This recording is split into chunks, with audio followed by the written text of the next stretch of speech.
Hey guys, welcome to the Dawg House Podcast. We got a great return guest, Chris Hayes from Coach Hayes Film Room and Dog Dispatch on YouTube.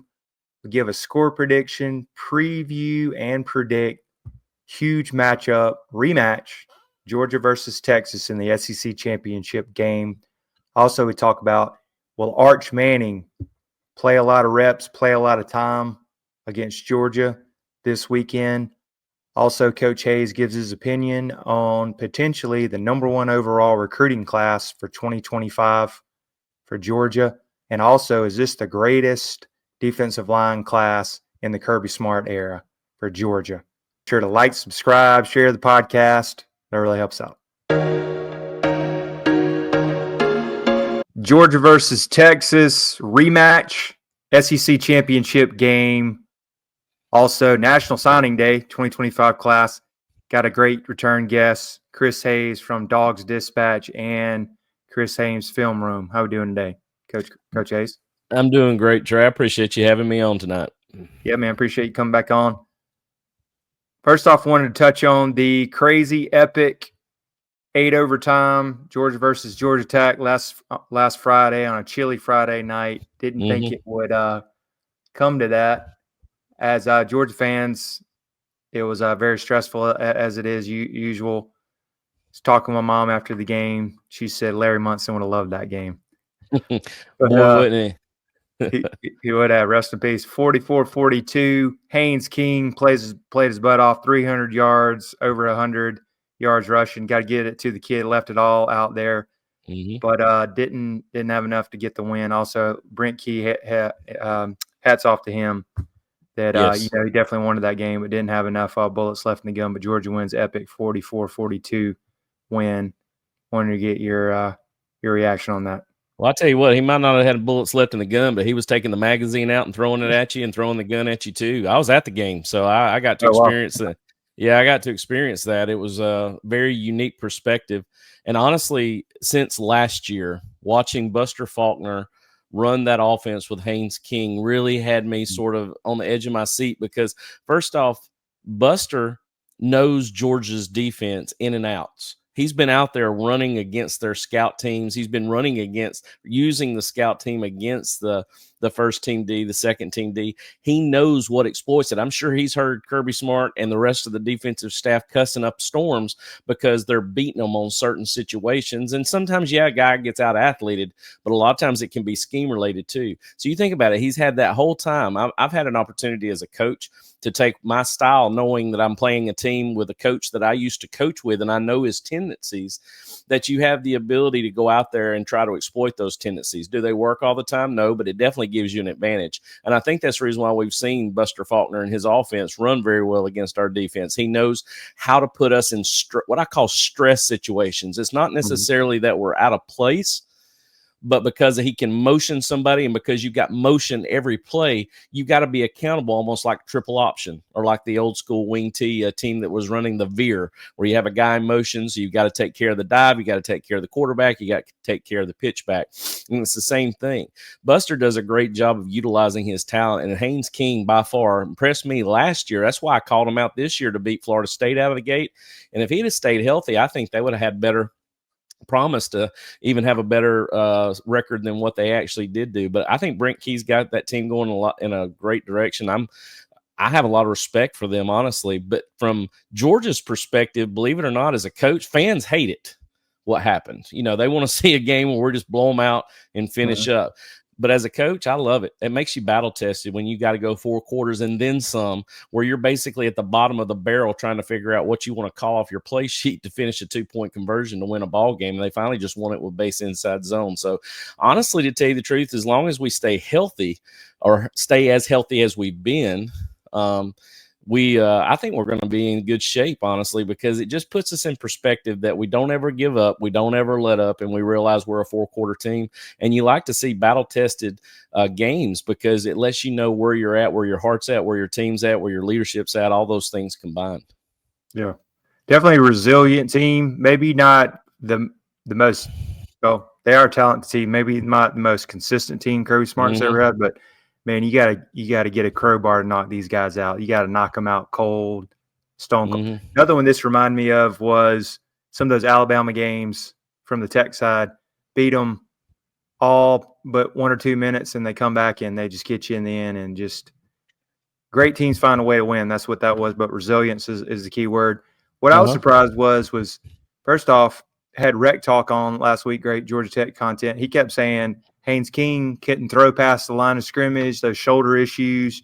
You're going to see more Aaron Philo, which I was surprised. You didn't even see him a snap, and Haynes King, I guess, healed up over the last couple of weeks. But, man, he came out and looked great, so I was surprised on that end. And then Carson Beck playing a clean game, third straight game with no turnovers.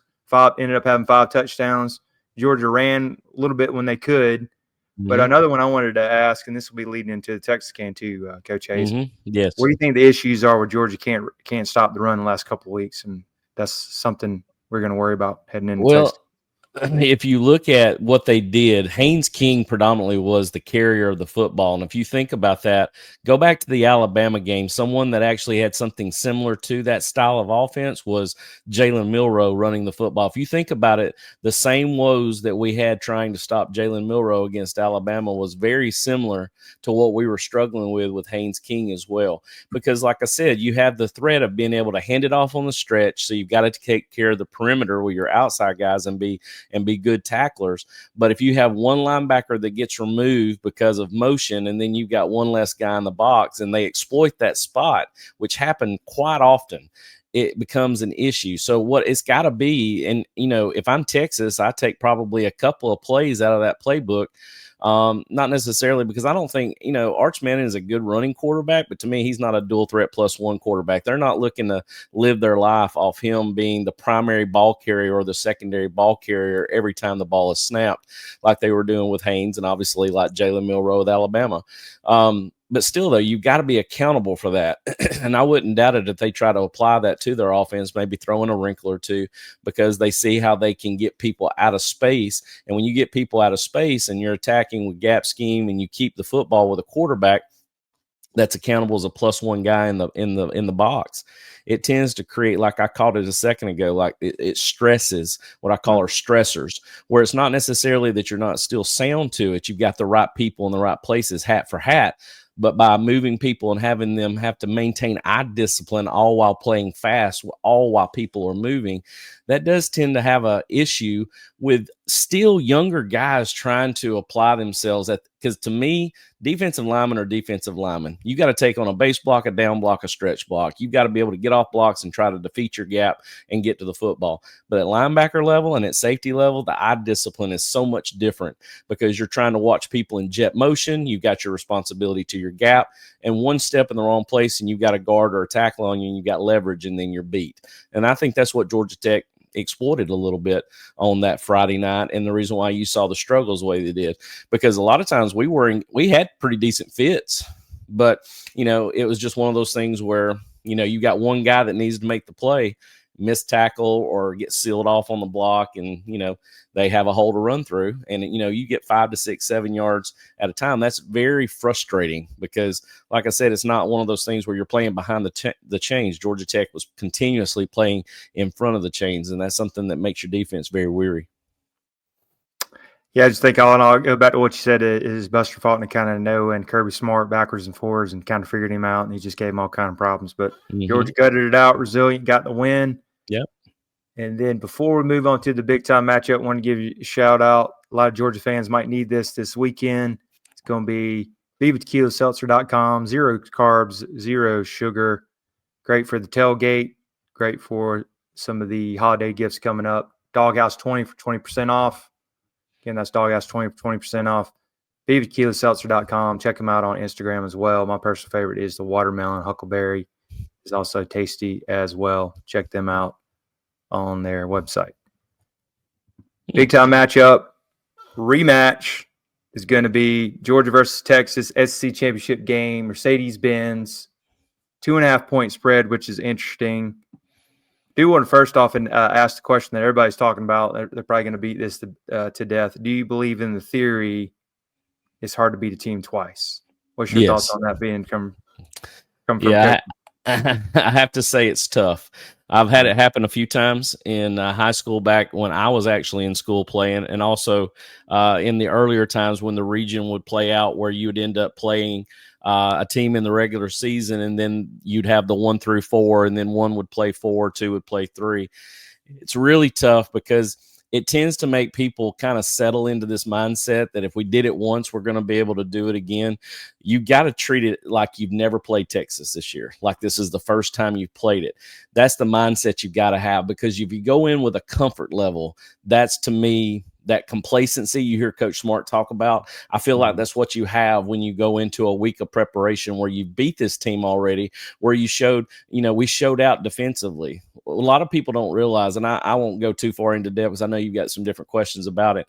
But, the thing that I have to look at is I believe that to answer your question, that when you look at playing a team the second time in the same year, you have to just look at it as an isolated situation. We had an opportunity. We took advantage of it. We played well on defense, didn't play very good on offense, took advantage of a lot of short fields and capitalized on that and won in Austin. But this is a different beast. No matter if it's in Mercedes-Benz Stadium, if it was at Sanford Stadium, we've still got to approach this as if we haven't played them and look at it from that mindset. That keeps you hungry. That keeps you motivated to say, okay, these are the things we want to do to be, effective and moving forward. But to answer your question, definitely, I'm one of those that believes you don't, look at, that team the way you played them the first time and expect the same results just because you're playing them again.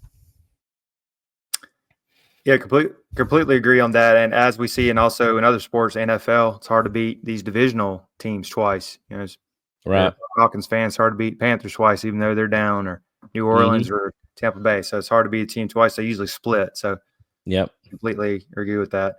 I do think that I was going to say, though, I do think you're wired better against certain teams. I know that sounds weird, but I think the way you plug and play when you go in against a team is just a little bit unique in its design. And I think we are very fit to beat Texas again. No, there's no doubt about that. But it's because of how we line up against them and who our guys are versus who their guys are and what they like to do versus what we like to do. So that does help, in that long run of things, because I think certain teams match up very well against one another. Yeah, I agree. It's all about matchups.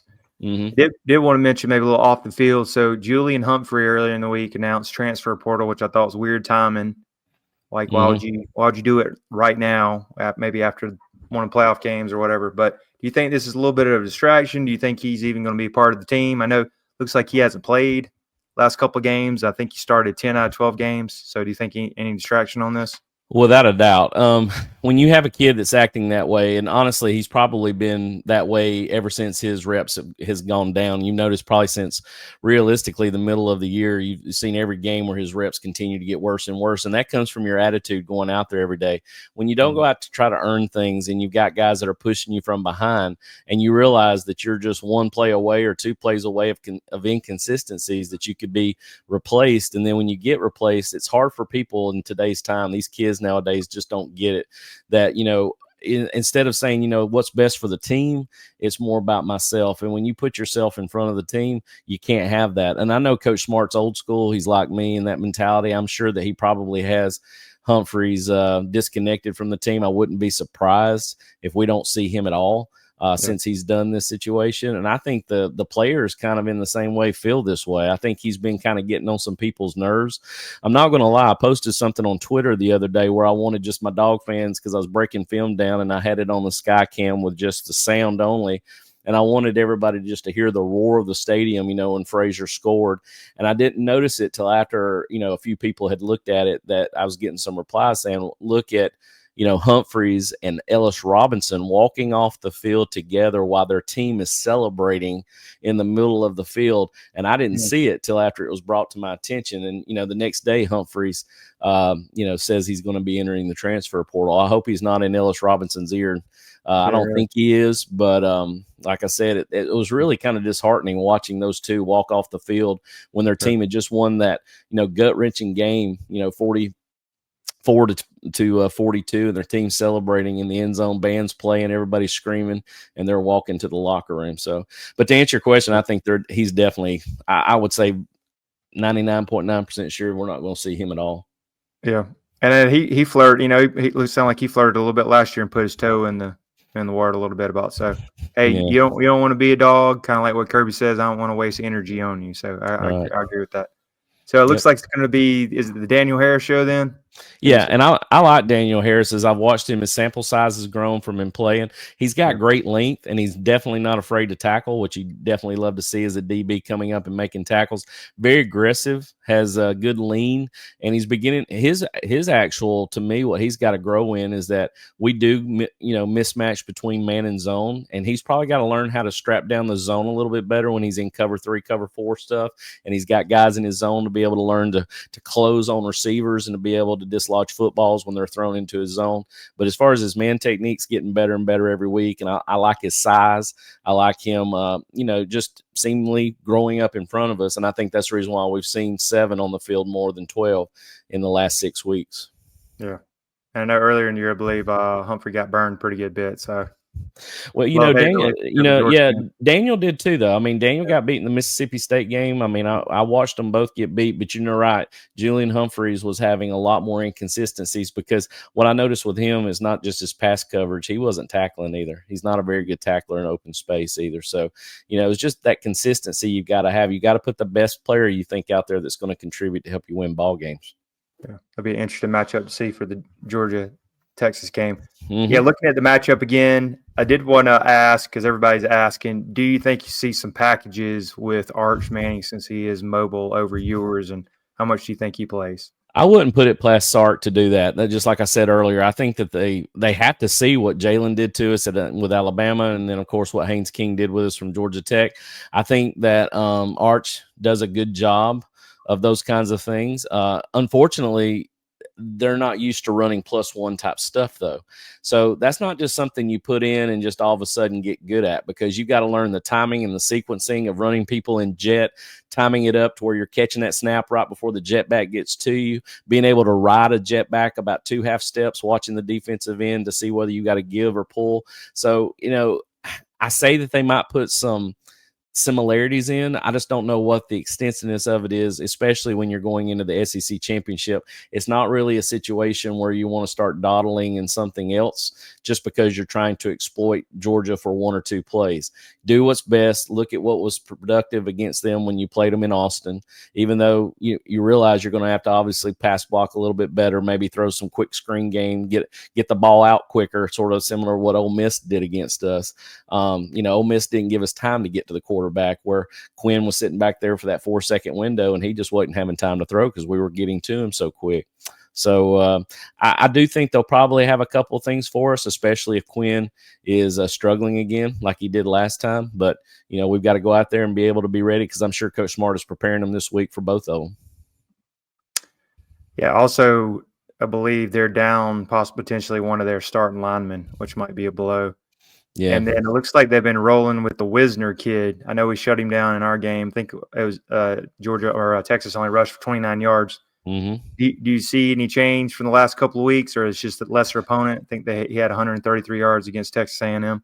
Well, he ran well against Texas A&M, and that's a big-time deal. I mean, they go in there and they play those guys for the first time in a long time, and for Wisner to show up and be able to do what he did against them, I was pretty impressed with that, because watching on film, I figured Jaden Blue would be the guy that we would see in the backfield against us when we played him in Austin, but you can tell, just like with anything else, as the time has gone on, Wisner has he's shown a little bit more the ability to be resilient, catching the ball out of the backfield, obviously being able to run and make people miss, and just showing more productivity. But Jaden Blue's going to run the ball too, I would assume.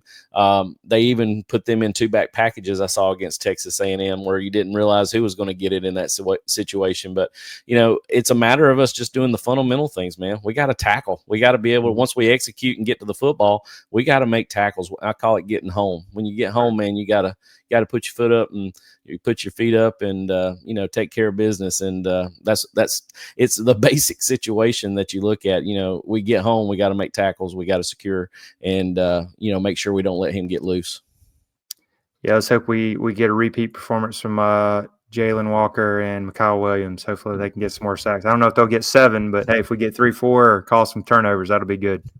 Well, I do know this offensive line is probably going to watch film against them, because I know I would, and be able to say, okay, what did they do to get us right here? What did they do to get us right here? How do we need to make a check to this now when we see this type of setup pre-snap? We don't need to jump when they stem, obviously, and they didn't. A lot of people now are not doing that anymore when we pre-stem, but I think there's going to be some tricks up their sleeve, because if they really want to see success and not see a 7-sack game again, they're going to have to get the ball out quick, and that's going to be basically then putting it up to our DBs and our safeties playing good man-to-man coverage and playing good zone coverage and not letting them complete passes. All right, Coach Hayes, how about give us a score prediction for the game? Georgia underdog, one of the rare times, 2.5 points against Texas. It's one of those where, again, being in Mercedes-Benz Stadium, it's like a second home to us. We tend to play well there.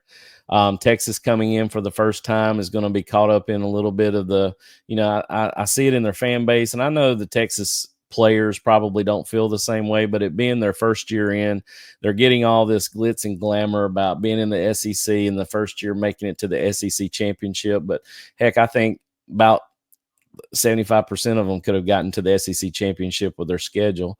Honestly, to tell you the truth, I see us doing very well against them, and it all comes down to the fact of how we offensively produce. If we don't offensively produce like we did last time, we could be in for a bar fight, because we had a lot of short fields from turnovers, and that's what helped us execute to score some points. But I see it being a back and forth game similar to what we did last year against Alabama, but I want to say us being on the 3-point side plus there. So I'm going to call it 27-24 Georgia over Texas in the SEC championship on Saturday. All right, I like it. Got the Dogs 27-24. Yeah, I think I'm going to go with that too. Is Texas hasn't been here before, even though Sark has coached when he did coach for the Falcons back in there, Mercedes-Benz. Mm-hmm. It's going to be an adjustment. Also, the travel. I did think Georgia might be a little fatigued, but getting that extra day, maybe they'll get an extra some time to heal a little bit. Carson Beck, I don't think he's going to throw 3 picks again. He's going to have a clean game. If he plays clean, we can get any kind of Trey, I don't think that's being talked about enough, what he's done in the last 3 games. I mean, if you look at what he's done in the last 3 games, I mean, it's unprecedented. He has been like night and day different. He was throwing, I would rewatch the highlights, he was throwing some lasers, NFL throws in that Tech game, like that one with Jesse Palmer goes 1, 2, 3, 4 guys, and he threw it, dropped it right in there. He layered it in cover 4 coverage, threw it to Dominic over the whole defender. It was unreal for him. It's very similar to the same throw he made to Oscar Delp in the Tennessee game, where that whole defender didn't anticipate, man, he's going to throw that football right as he passes me. And you're talking about a layered throw. You're right. He's finally beginning to show that NFL potential that we thought he would show from day one, and it's almost like it's taken him 2 quarters of the year or 3 quarters of the year to finally get cemented into that play style. So, that's really nice to know, seeing our quarterback getting hot at the right time. That's right. And if we can get maybe instead of 6 drops, 2 to 3 drops, because I think the wide receivers are who they are. Mm-hmm. Get Frazier going. You might even get a little bit of Roderick Robinson going. And I like Kirby Smart out coaching Sark by a little bit, and they're getting up for this game. They know what's on the line, but I'm going to go 31-27, cover that 2.5 point spread. It's going to be a 4-quarter game. Yes. Gets the hand-wringing stress, Larry Munsonism's going, but it's going to be another one. I'm going to get 31-27. I tell you what they need to do is let's don't throw it to Arian Smith first. If you want to go for a big play, I don't think people realize, and this is something I was actually looking at tonight when I was breaking some more film down that I'm probably not going to put out, but I'm just watching it. I love watching game tape. But we ran basically 6-man protection, ran a 3 progression route, but we threw the vertical to London Humphreys, and Cass Jones wide open on the check down. It's like the second play from scrimmage in the game, and we threw it to London on the post route and just barely overthrew him. I mean, it was like one step, it's a catch for a touchdown. DB kind of held him up on his stem as he stemmed on the post, and that one little hold held him up. It like slowed his momentum down to where the DB could get into his hip. And that one step cost him the TD on the second play from scrimmage. I don't mind it. I would like to see us vertically try to stretch Texas if we have time, and that's a very productive play call where you got 6-7 man protection throwing on a 3 receiver route progression and throwing it to a guy that's not Arian Smith. We've got to do something with Arian to get his mojo going in the right direction instead of starting off, like we have in the last few games where when he doesn't make that first catch, man, it's like I don't know, it's just in a funk. And, right. He's one of our most productive pass catchers, and he's the fastest guy on the team. We've got to figure out a way to utilize him and create consistency so that he produces. Maybe see Nitro tug a little more if he's ready. I think he's somebody that we're trying to work in a little bit at a time, just kind of in bits and pieces. Sokovi's the same way. But, it's also, too, it's tough when you get put into the limelight, especially in an SEC championship game. And, Coach Bobo and staff are trying to isolate plays just so that they can throw it to Sokovi and Nitro. I wouldn't mind seeing Sokovi and Nitro take a quick jailbreak screen, let them move in space. They're little jitterbugs, man. They can get around, they can move. I like to see them trying to get in space. That's a very productive play. It's just an extension of the run game. That'll be great ways to get those guys involved too. Maybe get Arian Smith on some jet sweeps and those reverses, man. Get him out of space. Exactly. And I wouldn't doubt it since we've run it so much that Coach Bobo finally, I hope he does, has some kind of boot action off the reverse where it looks like we're running the reverse. Carson keeps it on the pitch, or either the tailback keeps it on the pitch, and we have something that comes back the other way. It would have to be with the quarterback if we're going to boot out of it. But I think because we've run it so much, I think Texas is going to definitely prepare for it. I used to call those barnyard periods when I was coaching defense, and we'd have a 5-minute period of barnyard plays, especially if you played a team by week 8 or 9 and they had run, 10 different trick plays. You always had to keep that in your arsenal because you never know when it was going to come out and be ran. So I'm sure Texas is preparing for it, but hopefully we're ready to counter it too and call their bluff. Yeah, should be a great game, and hopefully Georgia can win, get that bye week, heal up, hopefully get that number 2 seed. Worst case, from what I've been reading, there's no telling this committee. Hopefully still get a home football game, maybe against like Indiana. That would be a good matchup, worst case, but can't trust these guys at all. Well, it scared me when we went to 12. When it dropped us after the Ole Miss game, I thought there was no hope for this committee. And even what they did with the Ohio State, that's ridiculous what they did with them after the loss to Michigan. I could sit there and talk about their stupidity on that for hours, but I digress with that. But it does seem to think that my thought process was, because it seemed so weak in their analysis of what they were truly looking at, was that if we did lose in the SEC championship game, we were going to get penalized again this year, even in a 12-team playoff. But it seems to me as time has gone on and what they announced last night, with no team that's playing this week, will they move in their rankings, that the worst that we can move to is, it looks like if we do lose, we're going to be hosting Indiana in Sanford Stadium, which would be awesome. And then on top of that, if we win, it's wonderful. We're the SEC champs. And it's funny, as frustrated as we've been this year with this football team, Kirby Smart has somehow navigated us through a 10-2 record with the strongest strength of schedule ever, and probably it feels like 3-4 decades, probably ever, that Georgia has ever seen. And we're sitting here talking about the fact of how frustrated we are with this, that, and the other, but yet Kirby's moved us through a 10-2 record. We're playing for the SEC championship, and with that, we win. We have a bye in the first round. So how special is that as Georgia fans? Looking at where we're at and where we're going. I mean, it's still been a great year. Has it been a time of pulling our hair out at times? Sure. Frustration at times? Sure. But that's the beauty of football. And that's also the beauty of coaching. That's why I love the game so much, because, it's hard to be impartial. I'm a fan at times, but, I also have to look at it realistically too, because just like with the Georgia Tech game, I feel like there was growth in that. There was something that comes from that, from when you do something like that and go through a type of anomaly like they had to deal with in an 8 overtime win. So it's exciting to see the future of where our program's going. I think this could be some of his best coaching this year, just with a little bit of the less team. Maybe the defense isn't as good as it used to be. So, yeah. I agree. And, it's kind of tough because you think experience is what pays off, especially in a Kirby Smart defense and even with the offense. Even our offense has really struggled. But I think adding, I hate to say it, but with an injury to Ernest Green and him not being 100%, I think that's been a blessing in disguise because it's allowed Monroe Freeling to get all the snaps. And I think we have finally solidified a 5-man rotation up front. I think Dylan Fairchild was a little under the weather. That's why we saw a little bit of Micah Morris at guard. But, watching him on film, I've always been a fan of Micah. He hasn't played it up to his potential this year, but he did a very good job Friday against Tech.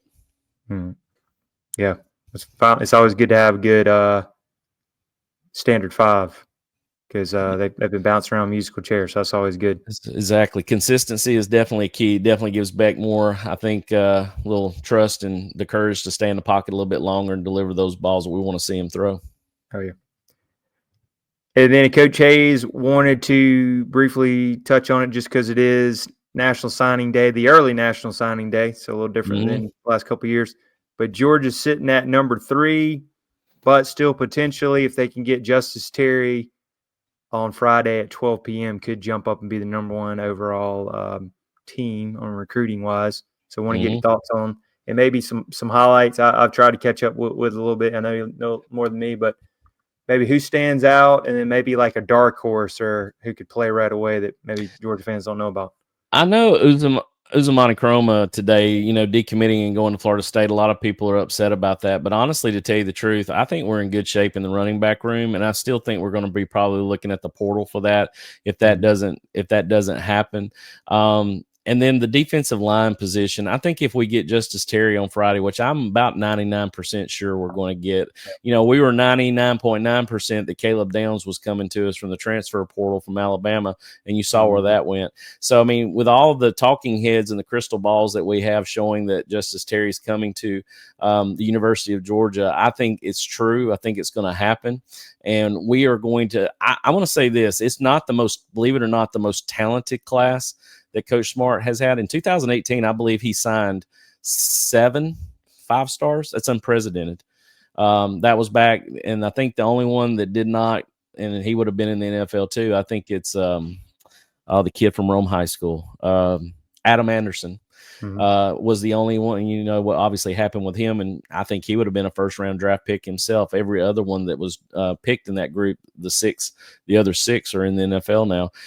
But this talent that he has is deep, and especially where I like it at because of last year's offensive line haul and then this year's offensive line haul. He's got 12 guys under now Stacy Searles' recruitment cycle that we're going to get to see Stacy Searles actually coach the guys that he recruited instead of still coaching the kid that went to Coach Luke that went to Clemson. Matt Luke. And I think that's going to be an opportunity because I think a lot of people are down on Coach Searles. I think now hopefully he gets the opportunity to coach those kids that he's recruited.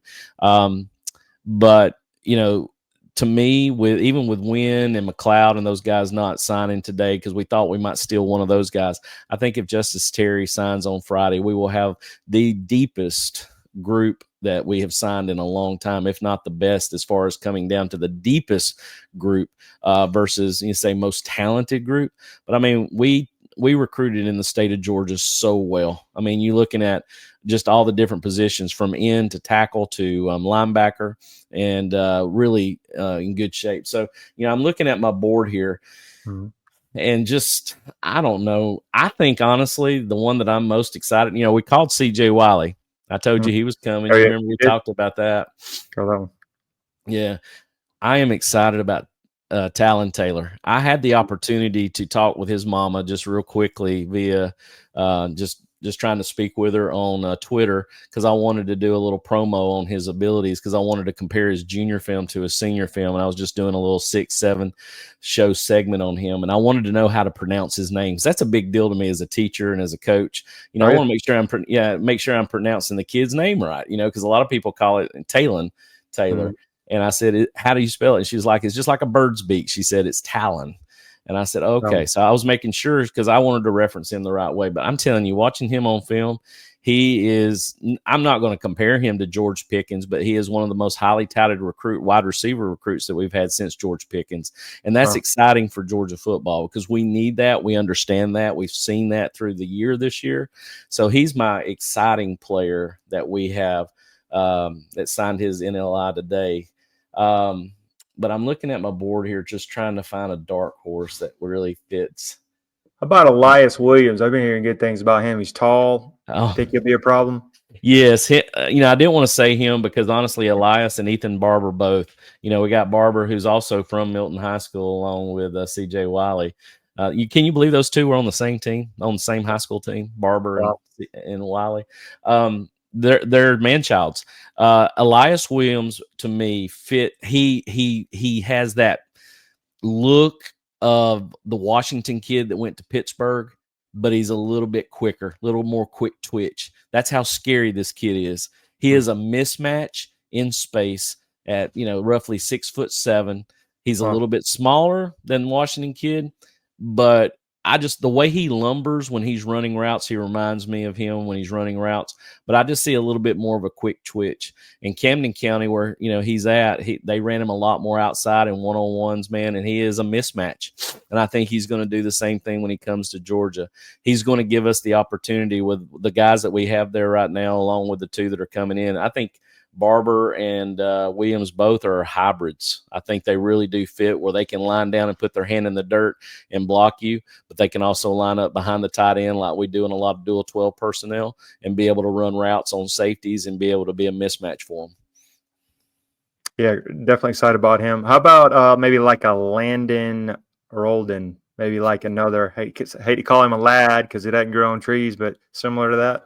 Yeah, Landon, I talked to you about him, I believe, back when we talked. Golly bum, it feels like forever since we've been together. I think it was August when you and I. It was August. Landon is one of those. He reminds me of a kid that we had back during the Aaron Murray years. Michael Bennett is who he reminds me of. Wow. He's a very good spatial awareness kid. I think he's a little bit quicker than Michael. As far as in space, a little bit more quick twitch, but he runs very similar to him. He's very good at his route tree, very polished route tree. And his senior year tape from his junior year tape, that's the beauty of watching tape. When you watch junior huddle versus his senior huddle, it just blows me away watching his progression and him getting better. You don't just see this static line going across. You see every game, just like with Talon. Talon's senior tape blew up. I mean, I think if I'm not mistaken, he got nominated, I saw today on Twitter, as the offensive player of the year for his region. Maybe even, I can't even remember, it might be even for the whole state. But that was just what I'm saying, his increase in what he does. But Landon's one of those two. He reminds me of, just like I said, a possession receiver that's going to get open, can separate himself in space. He's probably going to be at the Z or the X position. I don't know if they'll really look at him at the slot. To me, a guy that lines up in the slot has to be quick twitch. He has to be somebody that can move the hips and really, change direction very quickly. So I see him probably being outside versus inside. But, when you're a receiver, you've got to be able to be, ready to go at any three spots, whether you're at the H, the Z, or the X. So that's what I'm saying. Our wide receiver core, I mean, when you look at Tyler Williams, you got C.J. Wiley, you got Talon, Taylor, Landon Roldan, and then the Blackshear kid also. Blackshear that's who I was going to give to you as my sort of, right now kind of the underdog, if you want to say. Not many people's been talking about him. But I think he's someone that's going to be able to contribute to that receiver core as well. I'm really interested to see what they're going to do with Todd Robinson from Valdosta. Mm-hmm. Todd Robinson is a quarterback for their high school team, and he is fast, unbelievably fast. And I know we're recruiting him as a DB safety, probably. I don't know if we don't look at him, maybe looking at him a little bit of receiver possibly too. He is an athlete to me that can make people miss. And honestly, he's not just that straight speed like Arian Smith. He's that kind of kid that can move in space and really if you watch his film, and you see him, he's a man among boys when he runs away. Even in the playoffs, he is running away from kids. So really interested to see what they do with him. I'm excited about him. I think he's going to be that kid we're talking about down the road that not really a lot of people are talking about right now. Maybe it's not a good comparison. Maybe like a McCall Hardman, right? He was shifty. He could just leave you, something like that. Yes. Get the ball. That's a very good comparison. I got to see McCole Hardeman, my son. Let's see.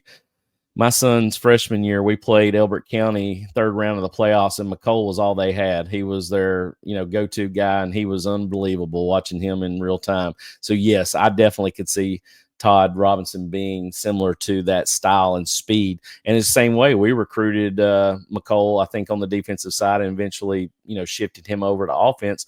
I think that could be a mirror image of what we do with Todd Robinson, because like I said, there's nothing on film that shows him playing defense. I'm sure he can play it, but it's one of those things where if you're not trying to put the ball in that kid's hands and letting him run with it, something's wrong. Yeah, I'm excited to hear more about him. That's real good. Yeah. And then my personal favorite, real quick, was just because he was on the podcast, Mason Short, 4-star, big lineman out of Evans. So I always kind of liked him. Yeah, you like a blue-collar kid who's just ready to come to work. I see him being a lot like Tate. I think he's going to be just that kid that shows up every day and just loves to, like Hulk, Hulk smash, right? He just wants to go out there and maul people. Very humble kid, very strong kid. I think being in the weight room, he's going to be one of those kids that he's going to have to improve his technique, and that comes with going from the high school level and being a man among boys to all of a sudden now you've got everybody in front of you the same size as you, and you've got to learn to have better technique versus trying to maul people. But I think he's one of those that will improve week in and week out, and I do see Mason Short as being someone that we could utilize as time goes on. He's definitely going to be somebody that can help contribute to that offensive line room. Yeah, he seemed like he's all dog too and committed. I think if I'm not mistaken, I was watching Twitter this morning. He was one of the first ones I saw that had his NLIN. There you go. It's always good to see. Well, how do we follow your content on social media? Brother, I'm out there right now trying my best to, just talk shop and continue to connect the fans to the fundamentals of football. On Twitter, you can find me at Coach Hayes Huddle. I'm on all social media accounts, but I primarily work through Twitter. I like to do my short stuff through there. And then, of course, I apply my other stuff through YouTube, and that's where you can find all of my breakdowns that I do. I do offensive and defensive breakdowns. I do recruiting profiles. I also do player profiles as well. On my link tree, you can find all the different places you can go. And in fact, you find out that I have a Call of Duty fix down there at the bottom. I enjoy playing. I enjoy playing COD, but I'm on all social media outlets. I love just expressing my opinions about football and enjoy the game. Being a coach for 20 plus years and having the experience to be able to, like I said, connect the fan and help them understand a little bit more about the X's and O's is what I love about my deal. So it's been a journey. I started in January, and here we are in December, and I'm just about to eclipse the 2,000. The 2,000 subscriptions, and it's just been really good. The fans have been great. The people that have supported me through this process has been awesome, and you're one of them, Trey. I appreciate you taking the time to want me to come on the show with you and be able to talk a little shop. Oh, it'd be great. You actually had one of my when we had it back in August, one of my most views and most subscribers all in one. So yeah, wow, yeah. That's also great.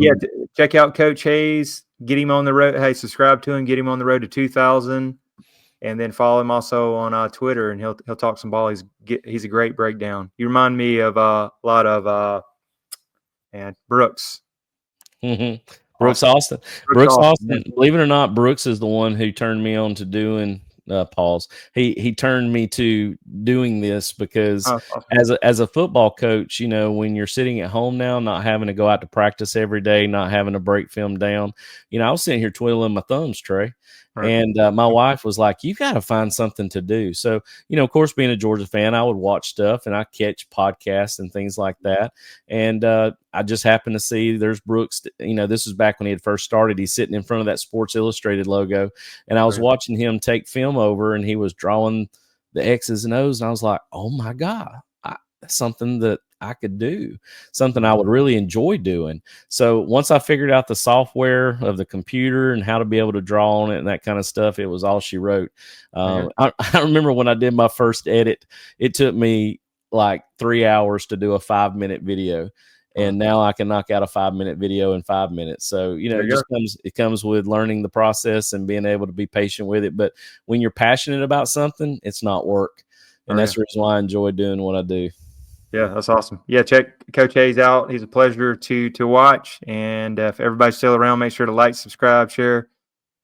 Dawg House Podcast, and let's hope Georgia can go get a W and move on to the playoffs. Yes, go Dogs. Go Dogs.